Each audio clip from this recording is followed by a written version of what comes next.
ನಮ್ಮ ಜೊತೆ ಸಿಎಂ ಆರ್ಥಿಕ ಸಲಹೆಗಾರರಾದಂಥ ಬಸವರಾಜ ರಾಯಡ್ಡಿ ಅವರಂಥದ್ದು. ಸರ್, ಈಗ ಬಜೆಟ್ ಸಂಬಂಧಪಟ್ಟಂತೆ ಪ್ರಿಪ್ರೇಷನ್ ಆಗ್ತಾ ಪ್ರತಿ ಬಜೆಟ್ ಮೀಟಿಂಗ್ಗಳು ಕೂಡ ತಾವಿದ್ದೀರಾ. ಸೊ ಬಜೆಟ್ ಎಲ್ಲಿವರೆಗೂ ಬಂದಿದೆ, ಹೆಂಗೆ ಸರ್? ಈಗ ಮಾನ್ಯ ಮುಖ್ಯಮಂತ್ರಿಗಳು 25-26ನೇ ಸಾಲಿನ ಬಜೆಟ್ ಪ್ರಿಪೇರ್ ಮಾಡಲಿಕ್ಕೆ ಎಲ್ಲ ಮಂತ್ರಿಗಳನ್ನು ಮತ್ತು ಅದಕ್ಕೆ ಸಂಬಂಧಪಟ್ಟಂಥ ಎಲ್ಲ ಸರ್ಕಾರದ ಕಾರ್ಯದರ್ಶಿಗಳನ್ನು ಕರೆದು ಮುಂದಿನ ವರ್ಷದ ಬಜೆಟ್ನಲ್ಲಿ ನಿಮ್ಮ ಪ್ರಪೋಸಲ್ ಏನಿದೆ, ಎಷ್ಟು ಹಣ ಬೇಕಾಗುತ್ತೆ, ಏನು ಬೇಕು ಅನ್ನೋಂಥ ವಿವರವನ್ನು ತರಿಸ್ಕೊಂಡಿದ್ದೇವೆ. ಈಗ ಇದಾದ ಮೇಲೆ ಮಾನ್ಯ ಮುಖ್ಯಮಂತ್ರಿಗಳು ವಿವಿಧ ಸಂಘ ಸಂಸ್ಥೆಗಳು, ಅದರಲ್ಲಿ ಮುಖ್ಯವಾಗಿ ಚೇಂಬರ್ ಆಫ್ ಕಾಮರ್ಸು, ಆರ್ಥಿಕ ಸಂಬಂಧಪಟ್ಟಂಥ ಕೆಲವು ಇತರ ಸಂಘಟನೆಗಳು, ಅವೆಲ್ಲ ಮೀಟಿಂಗನ್ನು ಕರೆದು ಅವ್ರ ಅಭಿಪ್ರಾಯಗಳನ್ನು ಸಂಗ್ರಹಣೆ ಮಾಡ್ತಾರೆ. ಅದಾದಮೇಲೆ ನಾವು ಮುಂದಿನ ವರ್ಷದ ಬಜೆಟು ಎಷ್ಟು ಇರಬೇಕು ಅನ್ನೋದನ್ನು ತೀರ್ಮಾನ ಮಾಡಿ, ಯಾವ್ಯಾವ ಇಲಾಖೆಗೆ ಎಷ್ಟೆಷ್ಟು ಕೊಡಬೇಕು ಅನ್ನೋದ್ರ ಬಗ್ಗೆ ತೀರ್ಮಾನ ಮಾಡಿ, ಬಹುತೇಕ ಮಾರ್ಚ್ 7ನೇ ತಾರೀಕು ಮಾನ್ಯ ಮುಖ್ಯಮಂತ್ರಿಗಳು 25-26ನೇ ಸಾಲಿನ ಬಜೆಟನ್ನು ಮಂಡನೆಯನ್ನು ವಿಧಾನ ಮಂಡಲದ ಸಭೆಯಲ್ಲಿ ಅನುಮತಿಗಾಗಿ ಮಂಡಿಸ್ತಾರೆ. ದಾಖಲೆ ಬಜೆಟ್ ಮಂಡನೆ ಆಗುತ್ತೆ ಅಂತ ಅನ್ಸುತ್ತೆ ಸರ್. ಇದು ಒಳ್ಳೆಯ ಬಜೆಟನ್ನು, ಜನಪರವಾದಂಥ ಬಜೆಟನ್ನು ಕೊಡ್ತಾ ಇದ್ದೇವೆ. ಮೊನ್ನೆ ಸುಪ್ರೀಂ ಕೋರ್ಟ್ ಇತ್ತೀಚೆಗೆ ಒಂದು ಅಭಿಪ್ರಾಯ ಹೇಳ್ತು, ಫ್ರೀ ಬೀಸ್ ಸಂಬಂಧಪಟ್ಟ ಉಚಿತ ಗ್ಯಾರಂಟಿ ಯೋಜನೆಗೆ ಸಂಬಂಧಪಟ್ಟಂತೆ ಅಂದರೆ ಇವೆಲ್ಲ ಕೂಡ ಬೇಕಾಯ್ತಾ, ಜನರೆಲ್ಲ ಕೂಡ ಕೆಲಸ ಮಾಡೋಕ್ಕಾಗ್ತಾ ಇಲ್ಲ ಅಂತ ಒಂದು ಸಾರ್ವಜನಿಕ ಅಭಿಪ್ರಾಯ ಕೂಡ ಬೇರೆ ಬೇರೆ ಚರ್ಚೆ ಆಗ್ತದೆ. ನಿಮಗೆ ಅನಿಸುತ್ತೆ? ಕೊಡೋದ್ರಲ್ಲಿ ಏನು ತಪ್ಪಿಲ್ಲ. ನೋಡಿ, ಸರ್ಕಾರ ಇರೋದು ಯಾಕೆ? For the welfare of the people. ಜನ ಕಲ್ಯಾಣಕ್ಕಾಗಿ ನಾವು ಹಣವನ್ನು ವಿನಿಯೋಗಿಸಿದ್ರೆ ಇನ್ನೆಲ್ಲಿ ಮಾಡಬೇಕು? ಅದಕ್ಕೆ ನಾವು ಜನಪರವಾದಂಥ ಹಣ ಕೊಡ್ತೇವೆ. ಫ್ರೀ ಬಿ ಕೊಟ್ಟರೆ ಏನು ತಪ್ಪೇನಿಲ್ಲ. ಸ್ವಲ್ಪ ಏನಾದರೂ ಕೂಡ ಕಡಿವಾಣ ಹಾಕುವಂಥದ್ದು ಅಥವಾ ಒಂದಷ್ಟು ಮಾಡಿಫೈ ಮಾಡುವಂಥದ್ದು ಏನಾದರೂ ಕೂಡ ಸರ್ಕಾರದ ಮಟ್ಟದಲ್ಲಿ ಈ ಬಜೆಟ್ ಉದ್ದೇಶ ಸರ್ಕಾರದ ಮುಂದಿಲ್ಲ. ಮತ್ತೊಂದು ಇತ್ತೀಚೆಗೆ ಒಂದು ಚರ್ಚೆ ಆಗ್ತಾ ಉಂಟು, ಮುಖ್ಯಮಂತ್ರಿ ಸಿದ್ದರಾಮಯ್ಯ ದೇವರಾಜ ಅರಸು ಅವರ ಅಧಿಕಾರಾವಧಿಯನ್ನು ಏನು ದಾಖಲೆ ಮುರಿತಾರೆ ಅನ್ನೋಂಥದ್ದು ನಿನ್ನೆ ಪರಮೇಶ್ವರ್ ಕೂಡ ಹೇಳಿಕೆ ಕೊಟ್ಟು ತಮ್ಮ ಗಮನ ಕೂಡ ಬಂದಿದೆ. ಸತ್ಯ ಇದೆ. ಈಗ ಮುಖ್ಯಮಂತ್ರಿ ಯಾರಿದ್ದಾರೆ? ಈಗ ಸಿದ್ದರಾಮಯ್ಯ. ಈಗ ಸಿದ್ದರಾಮಯ್ಯನವ್ರನ್ನ ಆಯ್ಕೆ ಮಾಡಿದ್ದು ಶಾಸಕರು, ಅದನ್ನು ಒಪ್ಪಿಗೆ ನೀಡಿ ಕೊಟ್ಟಿದ್ದು ನಮ್ಮ ಪಕ್ಷದ ವರಿಷ್ಠರು. ಹೀಗಾಗಿ ಮುಖ್ಯಮಂತ್ರಿ 2.5 ವರ್ಷ ಇರ್ತಾರೆ, 1 ವರ್ಷ ಇರ್ತಾರೆ, 1.5 ವರ್ಷ ಇರ್ತಾರೆ ಅಂತಲ್ಲ. ಒಬ್ಬ ಮುಖ್ಯಮಂತ್ರಿ ಆಯ್ಕೆ ಆದಮೇಲೆ ಅವರು 5 ವರ್ಷ ಅಂತಾನೆ. ಇನ್ನು 3 ವರ್ಷ 4 ತಿಂಗಳ ಸಿದ್ದರಾಮಯ್ಯನವರೇ ಮುಖ್ಯಮಂತ್ರಿ ಇರಬೇಕಾಗ್ತದೆ. ಅದನ್ನು ಬದಲಿ ಮಾಡೋ ಅಧಿಕಾರ ಯಾರ ಕೈಯಲ್ಲಿದೆ? ಶಾಸಕಾಂಗ ಪಕ್ಷ ಮತ್ತು ವರಿಷ್ಠರು. ಆ ವಿಚಾರ ಇವತ್ತಿಲ್ಲ. ಹೀಗಾಗಿ 5 ವರ್ಷ ಮುಂದುವರಿತಾರೆ ಅಂತ ಅಂದರೆ ಇನ್ನೂ 3 ವರ್ಷ 4 ತಿಂಗಳ ಮುಂದುವರಿತಾರೆ ಅಂತ ಏನು ಡಾಕ್ಟರ್ ಪರಮೇಶ್ವರ್ ಹೇಳಿದ್ದಾರೆ, ಅದು ಸರಿ ಇದೆ. ಮತ್ತು ಸಿದ್ದರಾಮಯ್ಯನವರೇ ಮುಖ್ಯಮಂತ್ರಿಗಳಾಗಿ ಇರಬೇಕು, ಅವರ ನೇತೃತ್ವದಲ್ಲಿ ಮುಂದಿನ ಚುನಾವಣೆನೇ ಆಗಬೇಕು ಅಂತ ಎಲ್ಲರ ಅಭಿಪ್ರಾಯ ಇದೆ. ಸರಿ ಇದೆ. ಅದು ಶಾಸಕರು ಬಹುತೇಕ ಎಲ್ಲ ಶಾಸಕರು ಅದೇ ಅಭಿಪ್ರಾಯ ಇದೆಯಲ್ಲ, ಮುಂದಿನ 3 ಬಜೆಟ್ ಕೂಡ ಮುಖ್ಯಮಂತ್ರಿ ಸಿದ್ದರಾಮಯ್ಯ ಮಂಡಿಸ್ಬೇಕಂತ. ಅದೇ ಮಾಡಬೇಕಂತ ಇದೆ. ಯಾಕಂತ ಅವರು ಒಬ್ಬ ಜನಪರವಾದಂಥ ನಾಯಕ, ಕರ್ನಾಟಕದ ಅಭಿವೃದ್ಧಿಗಾಗಿ ಸಾಕಷ್ಟು ಅವರು ಕೊಡುಗೆ ಕೊಟ್ಟಿದ್ದಾರೆ. ಬಹುತೇಕ ಅವರೇ ಮುಂದುವರಿಲೇಬೇಕು. ಇನ್ನು 3 ವರ್ಷ ಪೂರ್ಣಾವಧಿ ಸಿ ಎಂ ಆಗಿ ಇರ್ತಾರೆ ಡೆಫಿನೆಟ್ಲಿ. ಮತ್ತು ಅವ್ರ ನೇತೃತ್ವದಲ್ಲೇ ಮುಂದಿನ ಚುನಾವಣೆನೂ ಮಾಡ್ತೇವೆ. Because is A popular person. ಅವರಿಂದ ವೋಟ್ ಬರ್ತದೆ ಅಷ್ಟೇ. ಕಾಂಗ್ರೆಸ್ ಪಕ್ಷದಲ್ಲಿ ಸಿದ್ದರಾಮಯ್ಯ ಮೈನಸ್ ಅಂದರೆ ಊಹಿಸ್ಕೊಳ್ಳೋ ಸಾಧ್ಯ ಇಲ್ಲ, ವೋಟ್ ಬರ್ತದೆ. ಹಂಗೆ ಹೇಳಲಿಕ್ಕೆ ಬರೋದಿಲ್ಲ. ಪಾರ್ಟಿ ಏನೂ ಇಲ್ಲ ಅಂತ ಹೇಳಿದ್ರೆ ತಪ್ಪಾಗ್ತದೆ. ಅದು ಪಕ್ಷಕ್ಕೆ ತನ್ನದೇ ಆದಂಥ ಇದಿರ್ತದೆ. ಆದರೆ Siddaramaiah is A vote catcher. Sir, ಮುಂದೆ ಚುನಾವಣಾ ಸ್ಪರ್ಧೆ ಸಂಬಂಧಪಟ್ಟಂತೂ ಕೂಡ ಈಗ ಒಲವನ್ನು ವ್ಯಕ್ತಪಡಿಸಿರುವಂಥ ಸಿದ್ದರಾಮಯ್ಯ ಅವರು ಒಂದೇ ಹಿಂದೆ ಚುನಾವಣೆ ಇರಬೇಕ್ರಿ. ಸಾರ್ವಜನಿಕ ಜೀವನದಲ್ಲಿ ಇರಬೇಕು ಅವರು. ಸಾರ್ವಜನಿಕ ಜೀವನದಲ್ಲಿ ಅವ್ರು ಇದ್ದರೆ ಅದಕ್ಕೊಂದು ಅರ್ಥ ಇರ್ತದೆ. ಸರ್, ತಾವು ಅವರ ಆತ್ಮೀಯರಾಗಿ ಮತ್ತು ಹಿರಿಯ ಶಾಸಕರಾಗಿ ಸಚಿವರಾಗಿ ಕೂಡ ಕೆಲಸ ಮಾಡಿದಂಥವ್ರು. ಸೊ ಮುಂದಿನ ಚುನಾವಣೆ ಸಿದ್ದರಾಮಯ್ಯ ಸ್ಪರ್ಧೆ ಮಾಡುವಂಥದ್ದು ಮಾಡಬೇಕು ಅಂತ ನಾನು ಹೇಳ್ತೇನೆ. ಮುಂದಿನ ಚುನಾವಣೆಯಲ್ಲಿ ಅವರು ಸ್ಪರ್ಧೆ ಮಾಡಬೇಕು ಮತ್ತು ಅವರ ನೇತೃತ್ವದಲ್ಲಿ ಚುನಾವಣೆ ಆಗಬೇಕು. ನನಗೆ ಹೈಕಮಾಂಡ್ ಎಲ್ಲ ಒಂದು ಕಡೆ ಬದಲಾವಣೆ ಇವೆಲ್ಲ ಕೂಡ ಚರ್ಚೆಗಳಿರ್ತವೆ, ಅದೇನು ಅನ್ಸುತ್ತೆ? ಬದಲಾವಣೆ ಪ್ರಶ್ನೆ ಇಲ್ಲ ರೀ. ಬದಲಾವಣೆ ಪ್ರಶ್ನೆ ಎಲ್ಲಿದೆ? ಹೈಕಮಾಂಡವ್ರು ಹೇಳಿದಾರ ಇವ್ರನ್ನ ಚೇಂಜ್ ಮಾಡ್ತೇವೆ, ಇವ್ರು ಮಾಡ್ತೀವಿ? ಸುಮ್ಮನೆ ಅವೆಲ್ಲ ಊಹಾಪೋಹ. ಮುಖ್ಯಮಂತ್ರಿಗಳ ಬದಲಾವಣೆ ಇಲ್ಲ.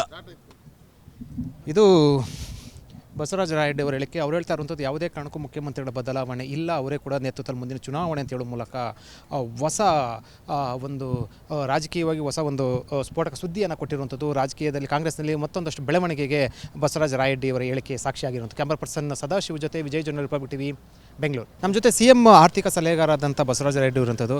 ಸರ್, ಈಗ ಬಜೆಟ್ ಸಂಬಂಧಪಟ್ಟಂತೆ ಪ್ರಿಪ್ರೇಷನ್ ಆಗ್ತಾ ಪ್ರತಿ ಬಜೆಟ್ ಮೀಟಿಂಗ್ಗಳು ಕೂಡ ತಾವಿದ್ದೀರಾ. ಸೊ ಬಜೆಟ್ ಎಲ್ಲಿವರೆಗೂ ಬಂದಿದೆ, ಹೆಂಗೆ ಸರ್?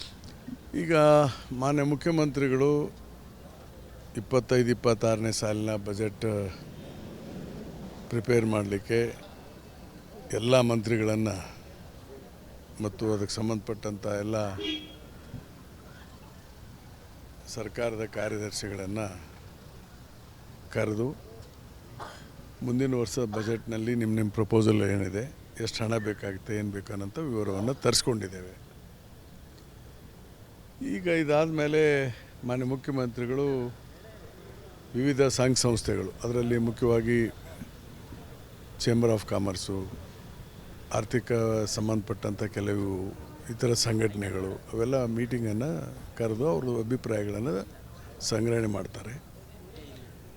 ಅದಾದಮೇಲೆ ನಾವು ಮುಂದಿನ ವರ್ಷದ ಬಜೆಟು ಎಷ್ಟು ಇರಬೇಕು ಅನ್ನೋದನ್ನು ತೀರ್ಮಾನ ಮಾಡಿ, ಯಾವ್ಯಾವ ಇಲಾಖೆಗೆ ಎಷ್ಟೆಷ್ಟು ಕೊಡಬೇಕು ಅನ್ನೋದ್ರ ಬಗ್ಗೆ ತೀರ್ಮಾನ ಮಾಡಿ, ಬಹುತೇಕ ಮಾರ್ಚ್ 7ನೇ ತಾರೀಕು ಮಾನ್ಯ ಮುಖ್ಯಮಂತ್ರಿಗಳು 25-26ನ ಸಾಲಿನ ಬಜೆಟನ್ನು ಮಂಡನೆಯನ್ನು ವಿಧಾನ ಮಂಡಲದ ಸಭೆಯಲ್ಲಿ ಅನುಮತಿಗಾಗಿ ಮಂಡಿಸ್ತಾರೆ. ಸರ್, ದಾಖಲೆ ಬಜೆಟ್ ಮಣ್ಣೆ ಆಗುತ್ತೆ ಅಂತ ಅನ್ಸುತ್ತೆ ಸರ್. ಇದು ಒಳ್ಳೆಯ ಬಜೆಟನ್ನು, ಜನಪರವಾದಂಥ ಬಜೆಟನ್ನು ಕೊಡ್ತಾ ಇದ್ದೇವೆ.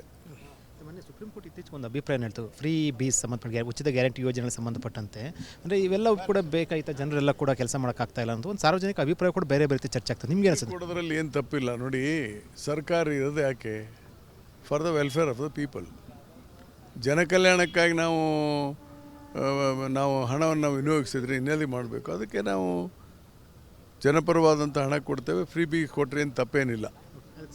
ಸ್ವಲ್ಪ ಏನಾದರೂ ಕೂಡ ಕಡಿವಾಣ ಹಾಕುವಂಥದ್ದು ಅಥವಾ ಒಂದಷ್ಟು ಮಾಡಿಫೈ ಮಾಡುವಂಥದ್ದು ಏನಾದರೂ ಕೂಡ ಸರ್ಕಾರದ ಮಟ್ಟದಲ್ಲಿ ಈ ಬಜೆಟ್ ಉದ್ದೇಶ ಸರ್ಕಾರದ ಮುಂದಿಲ್ಲ. ಸರ್, ಮತ್ತೊಂದು ಇತ್ತೀಚೆಗೆ ಒಂದು ಚರ್ಚೆ ಆಗ್ತಾ ಉಂಟು, ಮುಖ್ಯಮಂತ್ರಿ ಸಿದ್ದರಾಮಯ್ಯ ದೇವರಾಜ ಅರಸು ಅವರ ಅಧಿಕಾರಾವಧಿಯನ್ನು ಏನು ದಾಖಲೆ ಮುರಿತಾರೆ ಅನ್ನುವಂಥದ್ದು ನಿನ್ನೆ ಪರಮೇಶ್ವರ್ ಕೂಡ ಹೇಳಿಕೆ ಕೊಟ್ಟು ತಮ್ಮ ಗಮನ ಕೂಡ ಬಂದಿದೆ. ಹೇಳಿದ ಸತ್ಯ ಇದೆ. ಈಗ ಮುಖ್ಯಮಂತ್ರಿ ಯಾರಿದ್ದಾರೆ? ಈಗ ಸಿದ್ದರಾಮಯ್ಯ. ಈಗ ಸಿದ್ದರಾಮಯ್ಯನವ್ರನ್ನ ಆಯ್ಕೆ ಮಾಡಿದ್ದು ಶಾಸಕರು, ಅದನ್ನು ಒಪ್ಪಿಗೆ ನೀಡಿ ಕೊಟ್ಟಿದ್ದು ನಮ್ಮ ಪಕ್ಷದ ವರಿಷ್ಠರು. ಹೀಗಾಗಿ ಮುಖ್ಯಮಂತ್ರಿ 2.5 ವರ್ಷ ಇರ್ತಾರೆ, 1 ವರ್ಷ ಇರ್ತಾರೆ, 1.5 ವರ್ಷ ಇರ್ತಾರೆ ಅಂತಲ್ಲ. ಒಬ್ಬ ಮುಖ್ಯಮಂತ್ರಿ ಆಯ್ಕೆ ಆದಮೇಲೆ ಅವರು 5 ವರ್ಷ ಅಂತಾನೆ. ಇನ್ನು 3 ವರ್ಷ 4 ತಿಂಗಳ ಸಿದ್ದರಾಮಯ್ಯನವರೇ ಮುಖ್ಯಮಂತ್ರಿ ಇರಬೇಕಾಗ್ತದೆ. ಅದನ್ನು ಬದಲಿ ಮಾಡೋ ಅಧಿಕಾರ ಯಾರ ಕೈಯಲ್ಲಿದೆ? ಶಾಸಕಾಂಗ ಪಕ್ಷ ಮತ್ತು ವರಿಷ್ಠರು. ಆ ವಿಚಾರ ಇವತ್ತಿಲ್ಲ. ಹೀಗಾಗಿ 5 ವರ್ಷ ಮುಂದುವರಿತಾರೆ ಅಂತ ಅಂದರೆ ಇನ್ನೂ 3 ವರ್ಷ 4 ತಿಂಗಳ ಮುಂದುವರಿತಾರೆ ಅಂತ ಏನು ಡಾಕ್ಟರ್ ಪರಮೇಶ್ವರ್ ಹೇಳಿದ್ದಾರೆ, ಅದು ಸರಿ ಇದೆ. ಮತ್ತು ಸಿದ್ದರಾಮಯ್ಯನವರೇ ಮುಖ್ಯಮಂತ್ರಿಗಳಾಗಿ ಇರಬೇಕು, ಅವರ ನೇತೃತ್ವದಲ್ಲಿ ಮುಂದಿನ ಚುನಾವಣೆನೇ ಆಗಬೇಕು ಅಂತ ಎಲ್ಲರ ಅಭಿಪ್ರಾಯ ಇದೆ. ಸರಿ ಇದೆ. ಅದು ಶಾಸಕರು ಬಹುತೇಕ ಎಲ್ಲ ಶಾಸಕರು ಅದೇ ಅಭಿಪ್ರಾಯ ಇದೆಯಲ್ಲ, ಮುಂದಿನ 3 ಬಜೆಟ್ ಕೂಡ ಮುಖ್ಯಮಂತ್ರಿ ಸಿದ್ದರಾಮಯ್ಯ ಮಂಡಿಸ್ಬೇಕಂತ. ಅದೇ ಮಾಡಬೇಕಂತ ಇದೆ. ಯಾಕಂತ ಅವರು ಒಬ್ಬ ಜನಪರವಾದಂಥ ನಾಯಕ, ಕರ್ನಾಟಕದ ಅಭಿವೃದ್ಧಿಗಾಗಿ ಸಾಕಷ್ಟು ಅವರು ಕೊಡುಗೆ ಕೊಟ್ಟಿದ್ದಾರೆ. ಬಹುತೇಕ ಅವರೇ ಮುಂದುವರಿಲೇಬೇಕು. ಇನ್ನು 3 ವರ್ಷ ಪೂರ್ಣಾವಧಿ ಸಿ ಎಂ ಆಗಿ ಇರ್ತಾರೆ ಡೆಫಿನೆಟ್ಲಿ. ಮತ್ತು ಅವ್ರ ನೇತೃತ್ವದಲ್ಲೇ ಮುಂದಿನ ಚುನಾವಣೆನೂ ಮಾಡ್ತೇವೆ. Because is A popular person, ಅವರಿಂದ ವೋಟ್ ಬರ್ತದೆ ಅಷ್ಟೇ. ಕಾಂಗ್ರೆಸ್ ಪಕ್ಷದಲ್ಲಿ ಸಿದ್ದರಾಮಯ್ಯ ಮೈನಸ್ ಅಂದರೆ ಊಹಿಸ್ಕೊಳ್ಳೋ ಸಾಧ್ಯ ಇಲ್ಲ, ವೋಟ್ ಬರ್ತದೆ. ಹಂಗೆ ಹೇಳಲಿಕ್ಕೆ ಬರೋದಿಲ್ಲ. ಪಾರ್ಟಿ ಏನೂ ಇಲ್ಲ ಅಂತ ಹೇಳಿದ್ರೆ ತಪ್ಪಾಗ್ತದೆ. ಅದು ಪಕ್ಷಕ್ಕೆ ತನ್ನದೇ ಆದಂಥ ಇದಿರ್ತದೆ. ಆದರೆ Siddaramaiah is A vote catcher. Sir, ಮುಂದೆ ಚುನಾವಣಾ ಸ್ಪರ್ಧೆ ಸಂಬಂಧಪಟ್ಟಂತೂ ಕೂಡ ಈಗ ಒಲವನ್ನು ವ್ಯಕ್ತಪಡಿಸಿರುವಂಥ ಸಿದ್ದರಾಮಯ್ಯ ಅವರು ಒಂದೇ ಹಿಂದೆ ಚುನಾವಣೆ ನಿವೃತ್ತಿ ಸಾರ್ವಜನಿಕ ಜೀವನದಲ್ಲಿ ಇರಬೇಕು. ಅವರು ಸಾರ್ವಜನಿಕ ಜೀವನದಲ್ಲಿ ಅವ್ರು ಇದ್ದರೆ ಅದಕ್ಕೊಂದು ಅರ್ಥ ಇರ್ತದೆ. ಸರ್, ತಾವು ಅವರ ಆತ್ಮೀಯರಾಗಿ ಮತ್ತು ಹಿರಿಯ ಶಾಸಕರಾಗಿ ಸಚಿವರಾಗಿ ಕೂಡ ಕೆಲಸ ಮಾಡಿದಂಥವ್ರು. ಸೊ ಮುಂದಿನ ಚುನಾವಣೆ ಸಿದ್ದರಾಮಯ್ಯ ಸ್ಪರ್ಧೆ ಮಾಡುವಂಥದ್ದು ಮಾಡಬೇಕು ಅಂತ ನಾನು ಹೇಳ್ತೇನೆ. ಮುಂದಿನ ಚುನಾವಣೆಯಲ್ಲಿ ಅವರು ಸ್ಪರ್ಧೆ ಮಾಡಬೇಕು ಮತ್ತು ಅವರ ನೇತೃತ್ವದಲ್ಲಿ ಚುನಾವಣೆ ಆಗಬೇಕು. ನನಗೆ ಹೈಕಮಾಂಡ್ ಎಲ್ಲ ಒಂದು ಕಡೆ ಬದಲಾವಣೆ ಇವೆಲ್ಲ ಕೂಡ ಚರ್ಚೆಗಳಿರ್ತವೆ, ಅದೇನು ಅನ್ಸುತ್ತೆ? ಬದಲಾವಣೆ ಪ್ರಶ್ನೆ ಇಲ್ಲ ರೀ. ಬದಲಾವಣೆ ಪ್ರಶ್ನೆ ಎಲ್ಲಿದೆ? ಹೈಕಮಾಂಡವ್ರು ಹೇಳಿದಾರ ಇವ್ರನ್ನ ಚೇಂಜ್ ಮಾಡ್ತೇವೆ, ಇವ್ರು ಮಾಡ್ತೀವಿ? ಸುಮ್ಮನೆ ಅವೆಲ್ಲ ಊಹಾಪೋಹ. ಮುಖ್ಯಮಂತ್ರಿಗಳ ಬದಲಾವಣೆ ಇಲ್ಲ. ಇದು ಬಸವರಾಜ ರಾಯಡ್ಡಿ ಅವರ ಹೇಳಿಕೆ. ಅವ್ರು ಹೇಳ್ತಾ ಇರುವಂಥದ್ದು ಯಾವುದೇ ಕಾರಣಕ್ಕೂ ಮುಖ್ಯಮಂತ್ರಿಗಳ ಬದಲಾವಣೆ ಇಲ್ಲ, ಅವರೇ ಕೂಡ ನೇತೃತ್ವದಲ್ಲಿ ಮುಂದಿನ ಚುನಾವಣೆ ಅಂತ ಹೇಳೋ ಮೂಲಕ ಹೊಸ ಒಂದು ರಾಜಕೀಯವಾಗಿ ಹೊಸ ಒಂದು ಸ್ಫೋಟಕ ಸುದ್ದಿಯನ್ನು ಕೊಟ್ಟಿರುವಂಥದ್ದು. ರಾಜಕೀಯದಲ್ಲಿ ಕಾಂಗ್ರೆಸ್ನಲ್ಲಿ ಮತ್ತೊಂದಷ್ಟು ಬೆಳವಣಿಗೆಗೆ ಬಸವರಾಜ ರಾಯಡ್ಡಿ ಅವರ ಹೇಳಿಕೆ ಸಾಕ್ಷಿಯಾಗಿರುವಂಥ. ಕ್ಯಾಮರಾ ಪರ್ಸನ್ ಸದಾಶಿವ ಜೊತೆ ವಿಜಯ್ ಜೊನ್ನರ್, ರಿಪಬ್ಲಿಕ್ ಟಿವಿ, ಬೆಂಗಳೂರು.